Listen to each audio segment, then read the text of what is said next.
Hi hello ఎలా ఉన్నారు? మా ఇంట్లో స్పెషల్ చేపల పులుసు. ఈ చేపల పులుసు అంటే వామ్మో! మా ఇంట్లో పడి చచ్చిపోతారు బాబోయ్! అంత బావుంటది.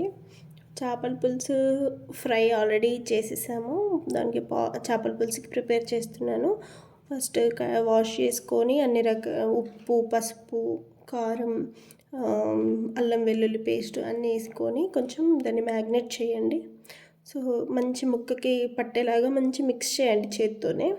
సో మంచి మిక్స్ చేశాక దానికి కొద్దిసేపు రెస్ట్ ఇచ్చేసి ఏంటంటే ఇలా రెస్ట్ ఇవ్వడం వల్ల ముక్కలకి మంచి మసాలా బట్టి అండ్ కలర్ కూడా ఇప్పుడు ఏంటంటే ఎలాంటి వేయకుండా డైరెక్ట్ వేసామనుకోండి కలర్ పట్టుకోదు. దీనివల్ల కలర్ పట్టుకొని కలరిష్గా ఉంటుంది. తర్వాత మెంతులు, ధనియాలు, జీలకర్ర మీరు ఏదైతే మసాలాలు యూజ్ చేస్తారో అవన్నీ వేసేసుకొని రోస్ట్ చేయండి. రోస్ట్ చేసేసి దీన్ని మిక్స్ చేసేయండి. ఓకేనా? రోస్ట్ అయ్యింది ఎలా అని అంటే మంచి స్మెల్ వస్తుంది. సో దాన్ని బట్టి దీన్ని తీసేసి మిక్స్ చేసేసుకోండి. మిక్స్ చేశాక నెక్స్ట్ ఈ పౌడర్ని పక్కకు పెట్టేసుకొని చింతపండు నానబెట్టుకోండి. నేనంటే చింతపండు మేము తక్కువ యూజ్ చేస్తాం కాబట్టి చింతపండు తక్కువే యూజ్ చేసుకొని ఫస్ట్ నానబెట్టేసాను. ఇది నానబెట్టేశాక నెక్స్ట్ కడాయి తీసుకోండి. నెక్స్ట్ కడాయిలో ఆయిల్ వేసి ఉల్లిపాయలు మంచిగా వేగనియండి. ఓకేనా?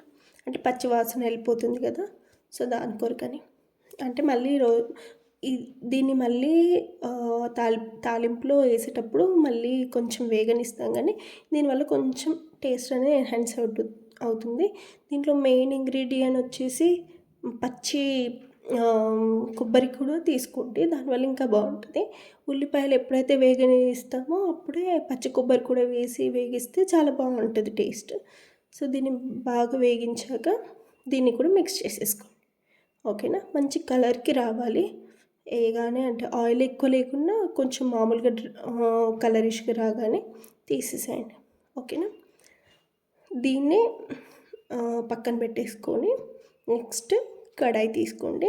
ఇదంతా మంచి మిక్స్ చేసేసుకోండి. ఏంటంటే మన కొబ్బరి అనేది సరిగ్గా మిక్స్ అవ్వద్దు. సో కొబ్బరి మిక్స్ అయ్యేంత వరకు మంచి మిక్స్ చేసేసుకొని దీన్ని పక్కకు పెట్టేసేయండి. ఓకేనా? దీంట్లో మీరు కావాలనుకుంటే పుదీనా, మీరు వేరే యూజ్ చేసే మసాలాలు కానీ ఇంకేదైనా ఉంటే వేయచ్చు. ఇప్పుడు కడాయి పెట్టుకొని దాంట్లో బండ పువ్వు అండ్ బిర్యానీ ఆకు వేయండి. దీంట్లో దాల్చిన చెక్క అని అంటే నేను ఆల్రెడీ యూజ్ చేశాను కాబట్టి వేయలేదు. మీకు అవసరం ఉంటే వేసుకోవచ్చు ఫ్లేవర్ నచ్చితే. అండ్ దీంట్లో ఇంకా మిగతా ఏదైతే తాలింపుకి కావాల్సినవి అన్నీ వేసేయండి. ఈ పేస్ట్ అంటే ఉల్లిపాయ పేస్ట్ అండ్ అల్లం వెల్లుల్లి పేస్ట్ అండ్ పసుపు అన్నీ వేసి మంచి వేగనివ్వండి. పసుపు మంచి కలరిష్గా అవ్వగానే నెక్స్ట్ చింతపండు వేయండి. ఓకేనా? పసుపు కొంచెం ఎక్కువ వాడడం వల్ల ఏంటంటే కొంచెం మంచి కలరిష్గా అవుతుంది కర్రీ అండ్ బాగుంటుంది కూడా. సో పసుపు వేసాక మంచి రోస్ట్ అయ్యాక మంచి పచ్చి వాసన అంతా పోయాక పచ్చి పులుసు వేయండి, చింతపండు పులుసు. సో ఇది వేసాక మంచి కలిసి కొద్దిసేపు మగ్గనివ్వండి. ఇది అయ్యాక నెక్స్ట్ మనకు కావాల్సిన పసుపు ఉప్పు, కారం ఇవన్నీ వేసేయండి. మసాలా ఏదైతే మనం ఆల్రెడీ రోస్ట్ చేసుకొని పెట్టామో ఆ మసాలా కూడా దీంట్లో వేసేయండి. మసాలా వేసాక ఉప్పు, కారం అన్నీ వేసి వాటర్ మీరు ఎంతైతే వాటర్ పులుసు మీకు ఎంత ఇష్టం ఉంటే అంత ఆ పులుసు వేసి అంటే వాటర్ వేసి మంచిగా ఉడకనివ్వండి. సో దీంట్లోనే వాటర్ వేసి డైరెక్ట్ ఫిష్ వేసేస్తారు, దానివల్ల నీ స్మెల్ వస్తుంది. సో దీంట్లో ఈ వాటర్ మంచిగా వేసి ఉడకనివ్వండి. మంచి బాయిల్ అయ్యి మంచి ఉడికాకనే పీసెస్ వేయాలి, లేకపోతే నీ స్మెల్ వస్తుంది. సో ఉడికాక జస్ట్ 5 to 10 minutesలో బాయిల్ అయిపోతుంది. ఓకేనా? సో మంచి ఉడికాయి మంచి మంచి వాటర్ బాయిల్ అయ్యేటప్పుడు దీంట్లో పీసెస్ వేయండి. ఓకేనా? పీసెస్ వేసాక కదిలియకండి, ఊరికే స్పూన్ పెట్టి ఏం కదిలియద్దు.